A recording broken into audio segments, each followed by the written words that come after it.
Hello, nerds. This kind of, we're showing it off. I had to rework the camera angle a little bit so we could do this, but this is another new shirt. This is actually not one of my shirts. I just am plugging another company for this because I love this shirt, and they actually have quite a few really great things on their website. This is from Pizza Party Printing Company. You can go check them out, pizzapartyprinting.com. Unofficial sponsor for the show. They did not give me any money to say any of this. I just think they're doing something really great, so go check them out. They send you your merch in pizza boxes, which is kind of awesome. This is the Beavalien and Butthead. Beavalien and Butthead. I'm going to say that again properly. I love this shirt. We're actually talking a little bit about Beavis and Butthead in the show, so it was appropriate for me to wear this. We're going to hit an intro before we get into any of that, though.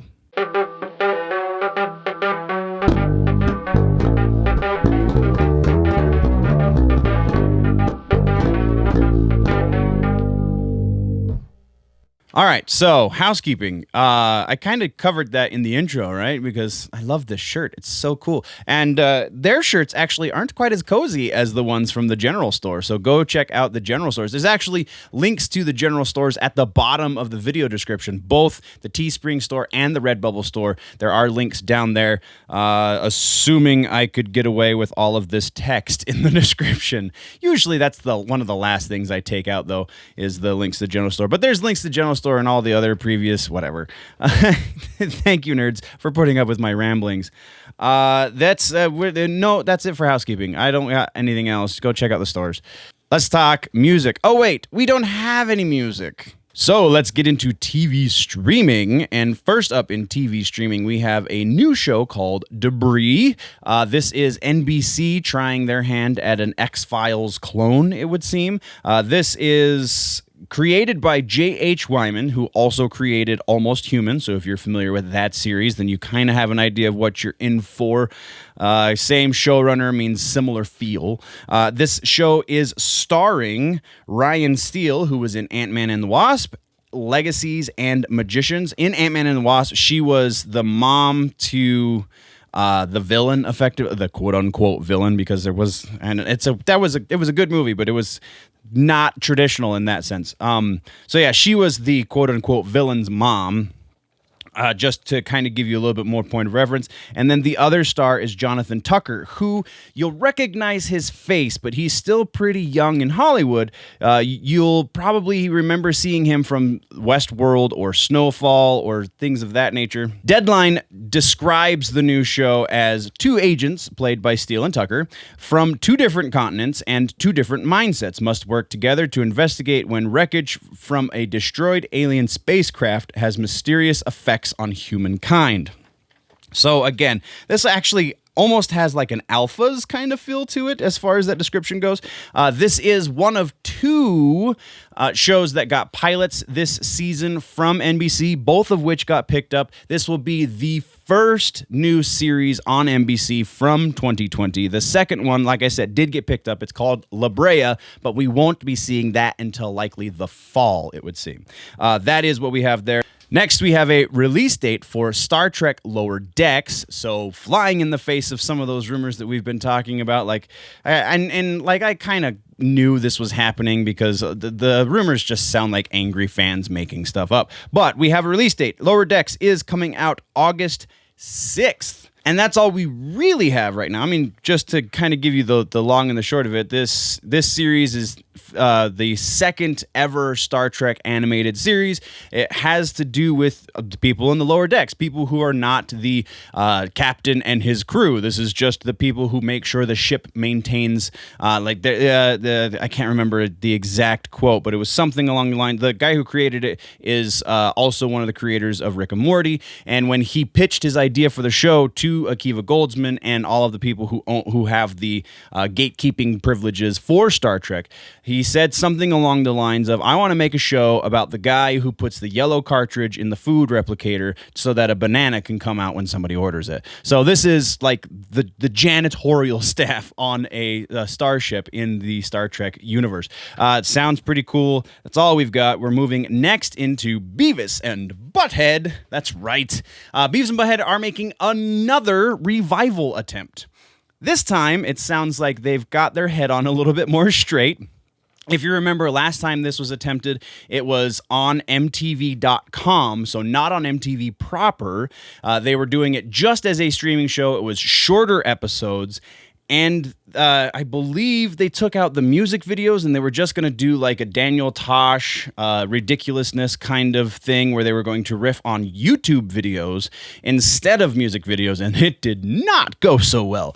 This time, though, it sounds like they're going to be returning to their format, and they're changing their channel. They are now going to be a Comedy Central show, which is kind of six one way, half a dozen the other, because Comedy Central and MTV are both the same parent company, so both Viacom. Mike Judge is coming back as showrunner, executive producer, and voice actor. Just jack of all trades. It's pretty freaking awesome. There is going to be at least 2 seasons. I couldn't find an episode count for the 2 seasons, though it would stand to reason we're probably going to be seeing something in the neighborhood of like, I would say 13 to 15 episodes going off of the current trend right now. If we get a proper like 22, 23 episode season, that would be freaking awesome. I don't think that's going to be the case though, but who knows, because they didn't announce that. They just said there's going to be 2 seasons plus a couple of specials and spin-off options. So maybe we're going to get a revival of Daria. That would be freaking awesome, actually. That's all we've got on that one. And now we're talking about the last one, and this is the one that you're probably waiting for information on because you've seen the headlines because they're everywhere. We're getting a Fallout series from Jonathan Nolan and Lisa Joy. That's right, the people who gave us the Westworld series are now working on a Fallout series for Amazon. I feel like we touched on this in a rumor. I could be wrong. This sounded so familiar when it was announced. I was like, I feel like we've announced that this was potentially happening in a rumor at some point, but I very well could be wrong. We don't know much else about this yet, aside from the fact it's going to Amazon Prime. There is very little known about this yet as far as, are they ordering more than 1 season? Probably not. How long is the season going to be? Probably 10 to 12 episodes. We can guess on a lot of these things, but we don't know when it's going to be happening. We don't know when production is scheduled for. None of these things have been made known, so that's all we've got. And now let's talk about movies. We have a bit of movies information. We have a very interesting piece. We're going to first start on a little bit of a down note. Carl Reiner, very amazing comedic actor, died at the age of 98 on Monday. The cause of death was listed as natural causes, which we've been hearing a lot of recently for older Hollywood, which is a nice change of pace, I feel like. Carl Reiner was amazing, man. You know Carl Reiner. He's been in 1,000,001 things. He was in the Oceans movies with George Clooney and Brad Pitt. He was the older guy in those movies, and those happened like almost 20 years ago, right? Maybe even 20 years ago. I'm old. So very, very sad day, but I mean, 98, he had a good run, man. It was an amazing actor and an amazing comedic actor. Very good friends with Mel Brooks. So just the comedy world is feeling the loss, that's for sure. So moment of silence, I guess. And let's move on. All right. We have, from that, we're moving into something rather ridiculous, in my opinion. We have a Frosty the Snowman update that we're talking about. Why are we talking about Christmas already? It's about that time. They're going to start going into production on Christmas movies. But the reason we're talking about it on this show is kind of twofold. First off, it's being written by the same guy who wrote Elf. So David Brennenbaum. Yeah, I did that right. Brennenbaum. There we go. I read it. David Brennenbaum, who wrote Elf, is also reportedly writing this movie. But the big nerd thing about this is Jason Momoa is going to be the voice of Frosty the Snowman. Yeah, weird. I got nothing on this one. We had to talk about it just for the pure like train wreck of it all. So that's what we've got on that one. Next is actually a really interesting thing that we need to discuss for a moment, and that is Walmart. Why are we talking about Walmart in a movies news section? Because Walmart, as of August, is apparently, and this is coming from multiple sources who are legit news sources, not just like we got this covered or something that's just, I think I heard a thing once. This is legitimately been announced, at least company-wide, and then somebody leaked it to the news, that Walmart in August is going to be doing drive-in style movies in their parking lots. 160 stores across the country, across the United States, are going to be converting a portion of their parking lot into a drive-in movie theater. Now, as I was doing the research for this piece, most of the outlets had very little information beyond that. There was one source, though, that said that...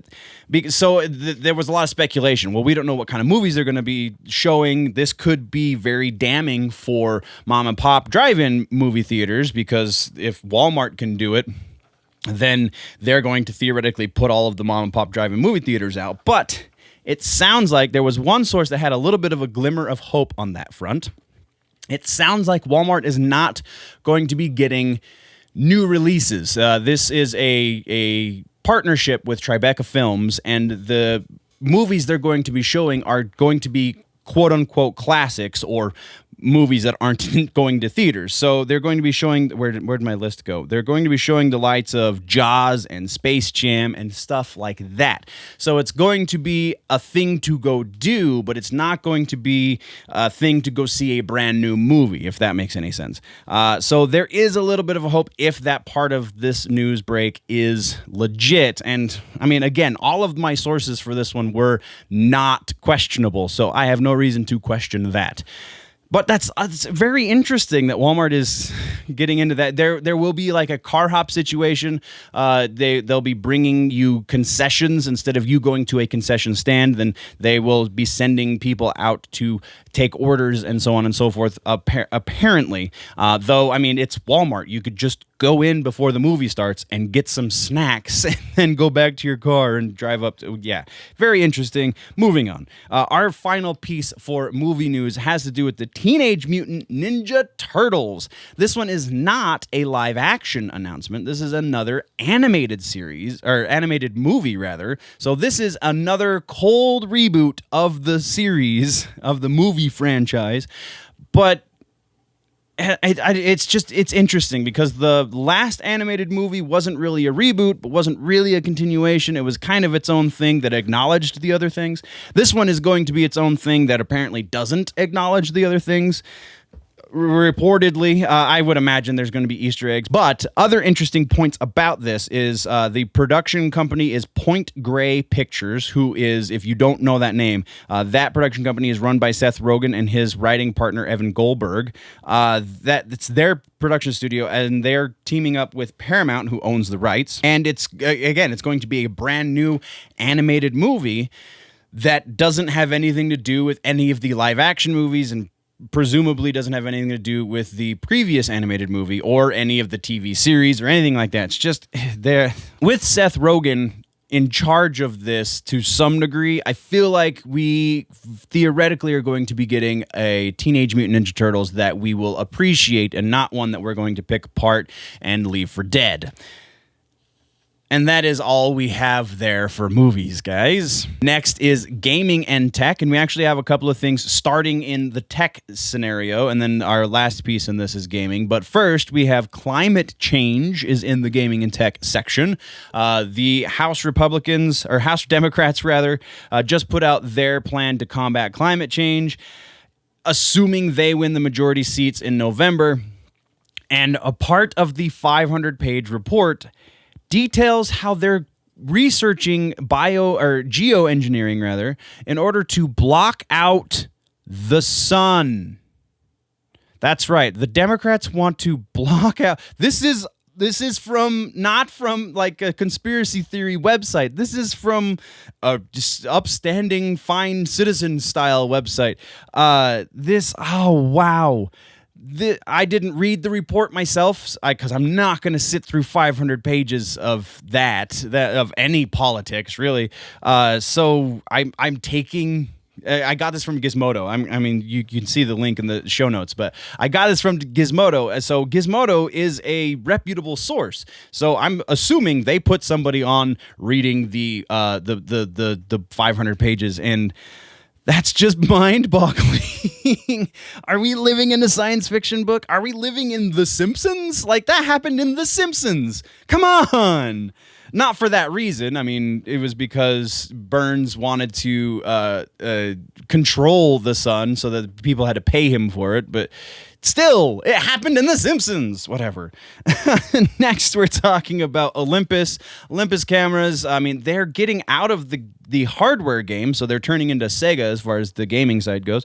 But they're still apparently doing updates for their software, and right now they've just announced that they're going to be following Canon's example in that they're going to be releasing a beta application for your computer, so you can turn your Olympus DSLR or mirrorless, whatever. I don't know that Olympus did mirrorless, so all DSLR, they're Micro Four Thirds DSLRs.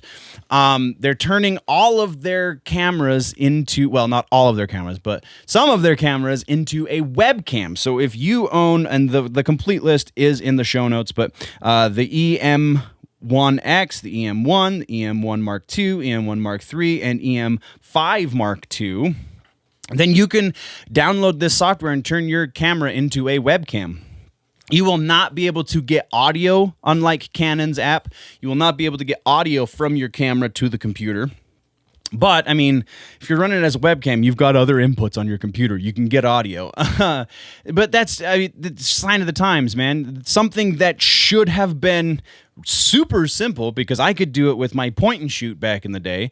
They have taken away that functionality from cameras in recent years, and now that we need it, they're bringing it back because they want people to buy their stuff. The name of the application is, or the program, I guess is technically the proper word, is OMD Webcam, and it is beta, so it's not going to be fully rolled out until they can figure out whatever bugs they're trying to figure out. But yeah, if you own an Olympus, then there you go. Now you have a pretty decent webcam, better than that garbage that's built into your computer, and probably still better than the $70 Logitech that you bought off of Amazon.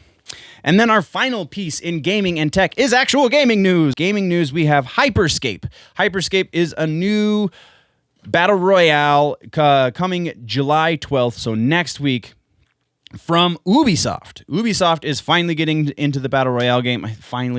I'm pretty sure this is the first time they've done a Battle Royale. Ubisoft has teamed with Twitch to develop this game in correlation with them.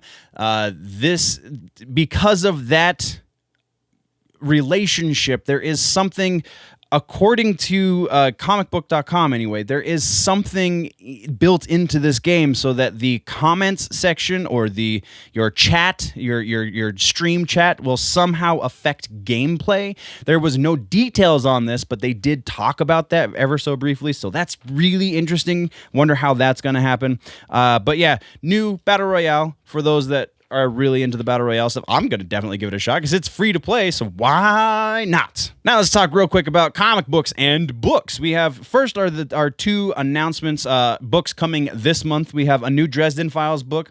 Newest book in the series is coming July 14th, and then we have a new Star Trek Discovery book. This book is, it's called Section 31, Die Standing. It will be out also July 14th. So some literature for you to read during quarantine. There's actually a lot of really nerdy books coming out this month, so I mean, if you're into reading, which you should be, then by all means go check out the full list. See if I can find the list that I found and link it in the description. And then our actual comic book news has to do with Marvel, and this one is kind of freaking awesome, also relevant to the shirt. Aliens and Predators both are now diverting, because technically Marvel owns Dark Horse, so it's really not leaving anywhere. It's just going to the parent company. Marvel is now going to be publishing Alien and Predator books, which is kind of awesome because that means they're going to get a little bit more attention than they did before. Not that they were bad before, like they were actually kind of great before, but hopefully now they haven't announced any of the creative teams associated with this. They haven't even announced release dates or anything like that. They just made the announcement that we are going to be giving you Alien and Predator, and presumably not Alien versus Predator, because I think that might be dead, hopefully. But still, great news. Love to see what's going to come out of this. But that is all we have for our comic books and books. Now we have rumor time. Rumor mill. First is Conjuring 3. The subtitle is The Devil Made Me Do It. I don't know why this sounded new to me, but in case you didn't know, this movie's happening. The rumor about this, though, is that they're potentially going to be moving the release date back from September 11th of this year to sometime in 2021 because coronavirus. This one, yeah, probably. I can't say that it's not going to happen because everything's getting moved back, right? So very likely this one's going to happen. Next, we have a gaming rumor, and it is Fable. So for you Xbox players out there, the patent, the property rights for Fable were set to expire just a little while ago, just a couple of weeks ago. And a matter of like a day or a few days before they expired, Microsoft re-upped. So this is actual news. The rumor about this, because after Microsoft re-upped their rights and extended their ownership of the property, now everyone is speculating, well, are we going to be seeing Fable for the Series X? And it's been a long time since we've got a Fable game. So yeah, probably. I feel like this is a rumor that has a lot of legs. And I'm actually hopeful that it happens. Next, we're talking about Ben Affleck Batman, and actually kind of a little more meta conversation, which will lead us into the following point. Meta conversation about what Warner Brothers and DC and AT&T is doing with all of these properties. So there is a giant rumor going around that Ben Affleck just signed a new contract to play Batman. To what extent, we don't know, but the rumor says he signed to come on to do a series of films, which very well could be that HBO Max series that we've talked about previously in other episodes. Or it could be going forward, assuming the Snyder Cut does well, because they're putting a lot of bank on the fact that the Snyder Cut's going to do well, could be actual movies. This is part of a series of rumors. Again, this is going to lead us into our next piece, but series of rumors talking about the multiverse and how Warner Brothers and AT&T specifically is pushing Warner Brothers to do a movie multiverse, and so much so that that's why they're bringing Keaton back in. That's why there's rumors about Ben Affleck coming back in. That's why there's even a little bit of rumors about Christian Bale coming back, because they want all of these Batmen to exist at the same time with Robert Pattinson even in their separate universes, and then potentially we can do some Avengers style buildup in a couple years. We do a giant multiverse movie, because this is what DC's been doing in the comic books for years, which then kind of leads us a little bit into the Flashpoint rumors that we have. It's kind of the same rumor, just extended. So Michael Keaton is coming back to play Batman. The rumor says that there is no talk of Michael Keaton being Thomas Wayne. He is coming back to be Bruce Wayne. So he will be in the Cape and Cowl. He will be in the Tim Burton yellow logo Cape and Cowl. So that's cool if it is to be believed. But also the rumor then goes on to say that the reason they're not bringing Jeffrey Dean Morgan back as Thomas Wayne is because Thomas Wayne is not in the script for Matt Reeves' for the Flashpoint Batman. The Flashpoint movie. Got Batman on the brain. Thomas Wayne just isn't there. So that's why the rumor says we're not going to be seeing Jeffrey Dean Morgan. But there was another rumor that was a quote-unquote leaked casting list, and that part of that casting list had Thomas Wayne on it. So yeah, you kind of got to take 6 in one hand and half a dozen in the other and see which one balances out. I honestly, this whole slew of Batman rumors, there is nothing aside from them talking to Michael Keaton. There is nothing that says this is going to happen. So honestly, if I'm being 100% honest, I don't think this is going to be the direction that they go. The Snyder cut kind of implies they might do this, and the fact that they're supposedly doing a Flashpoint movie also kind of implies this, but that's not hard evidence. So if I'm being 100% honest, I don't think this is going to be the direction they go. Would be freaking awesome, and my mind will be 100% blown if it is, but again, likelihood says no. And then we're talking about Superman. This is actually a comic book rumor. So reportedly, DC will be making Superman the head of the Authority in the books coming pretty soon. So it sounds like they've dropped the 5G. And now they're making Superman a villain. If this rumor is to be believed, I can see this. I'm about 50-50 on this one. Honestly, because they're trying to revamp comic books and they're trying to get more of an audience, this one very well could happen. I don't have any reason to believe, though I don't have any reason not to believe this one. And then our final piece of news is another Justice League movie. This one is being dubbed Rebirth. This one is reportedly going, if you want to believe the multiverse rumor, this is going to be the J.J. Abrams version of the DC universe. Very little was known beyond that, though. It will be, if you don't want to believe the multiverse rumor, then this will be a soft reboot of the DCEU at large. So they're taking the soft reboot status from Flash and putting it onto this Justice League movie. I hate the fact that this one has a little bit more credibility, just knowing how production companies work and things of that nature. This one has more credibility of the lot of them, but I don't want this one to be the one that happens. But that's all we've got for rumors, guys. And that's the end of the episode. So what did we miss? What should we talk about in the next one? Let me know in the comments down below. I got a race to beat this battery. If, though, you want to go deeper in the conversation, jump over to the website, generallynerdy.net, to see all of the other things going on. Patreon.com/generallynerdy is the place to go support the channel. If you're falling behind in your nerd news and you want to catch up, you can click or tap one of the two boxes right below my face to do that. Don't forget to subscribe. Thank you, nerds, for joining me. Before we go, always remember that if it's generally nerdy, it's probably here.